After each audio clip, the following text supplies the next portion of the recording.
এটাকে মিয়া ফাজ নিবি শুনে মিয়া গরু বানা করি মিয়া বাত্রি মিয়া গরু টিএমে হিরে দিতেছো মিয়া সবারই কইছে গরু কিনে লেছি তুই এনে আরো যদি কও যে ভাই গরু লসে পেয়েছি তুই ডৌবুনি ইয়া শুভ আসনি ও হ্যাঁ ভাই আসি তো বিজনেস থেকে আইয়েন যেখানে আইতে আছি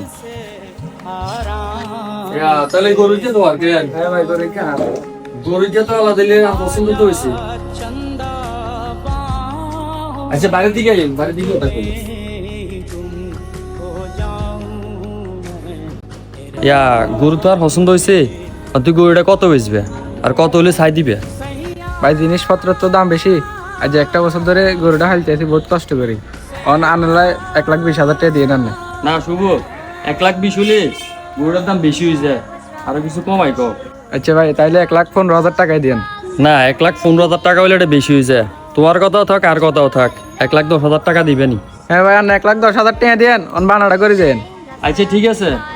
তাহলে কথা এটা রইলো আর ধরো ইয়ে হচ্ছে 2,000 টাকা এই 2,000 টাকা তোমার বানা দিয়ে গেছি আর গরুর ঠিক মতো খাওয়া দাওয়া করাবে ঠিক আছে নি আর বেশি লেসু বলি তাহলে গরুর খানাটা কষ্ট দিবে এটা তো না হয় কথা তাহলে এটা রইলো ঠিক আছে নি ঠিক আছে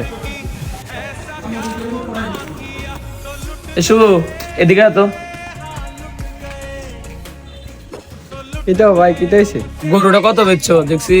রনমিয়াল্লাহ কথা কইছো গরু বেচে 1,10,000 না কিনলে ভাই পুর মেয়েটা 1,10,000 টাকা গরু নি এটা 1,25,000 টাকা দেবে মিয়া গরুটা কি ভাই কিটা কো নাকি লসে বেশি লেছি নাই হুর মিয়া আমি তোমার 1,25,000 টাকা বেশি দিব মিয়া হেরে মানা করে দাও কিটা কোন ভাই আমরা বানা টানা দেখ দিয়ে গেছে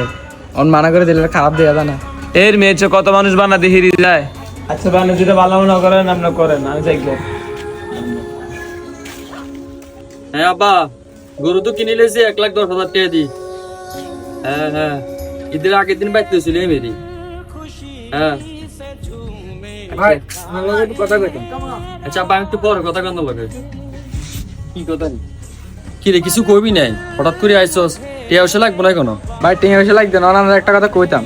কথাটা কেমনে বলতাম কি কথা কইবা কও সমস্যা নাই তুই এরকম করো কিলে আমতামতে করো কিলে ভাই ধরেন এই আমার বানাতে আমার কাছে গরুটা লসে বেশি লেছি আর গরুর দাম আছে 1,65,000 টাকা আমার কাছে 1,10,000 টাকা বেশি এটাকে মিয়া ফাজ নিবি শুনে মিয়া গরু বানা করি মিয়া বাত্রি মিয়া গরু টিএমে হিরে দিতেছো মিয়া সবারই কইছে গরু কিনে লেছি তুই এনে আরো যদি কও যে ভাই গরু লসে পেয়েছি তুই ডৌবুনি ভাই আমি গরিব মানুষ আমি ভুল করে লেছি আপনার মাফ করে দিন ভাই আপনার টিয়াটা লই যাই কেন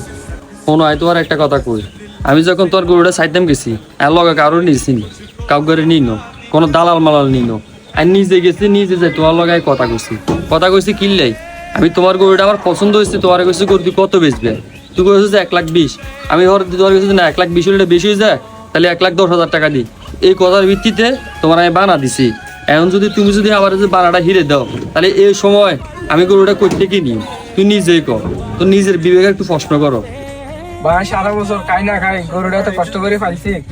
আমি বুঝতে পারি না যে গরুটাতে আমি এত লসে বেশি দিছি গরু কোরবানি দি কি আল্লাহর নামে আল্লাহর রাস্তাতে গরু কোরবানি দি এটা তো ব্যবসা করে বেলা গরুটারে আনি জবাই করি বস্তু বেশি এমনটা তো না আমি গরু কিনছি কিনলে আল্লাহর রাস্তা কোরবান দি বেলা আর এটা ভিতরে যদি তুই মনোমূল্য করো তাহলে এটা আল্লাহ নারাজ হয়ে যাবি তুই এই কাজটা করিও না আমি তো গরু কিনছি তো আর তুন বানা অর্জন তো করছি বানা করন মানে কি আমি তো তোর গরু কিনছি একবার 100% শিওর আমি ঈদের আগের দিন যে গরু লই আইম তুই অন যাও ভাই আমার কাছে গরু বেচতে নাই অনেক টাকা আরে মিয়া তুই টিয়া হেরে দিলি আমি গরু হাইম কোনাই মিয়া আয় কোন দিন কোন আমাদের সমাজের মধ্যে এমনটাই ঘটে তারা সামান্য কিছু টাকা বেশি পেলে বানার টাকা ফেরত দেয় ওয়া তার বরখেলাপ করে যদি ভিডিওটা ভালো লাগে তাহলে অবশ্যই একটা লাইক একটা কমেন্ট একটা শেয়ার করে দিবেন ধন্যবাদ।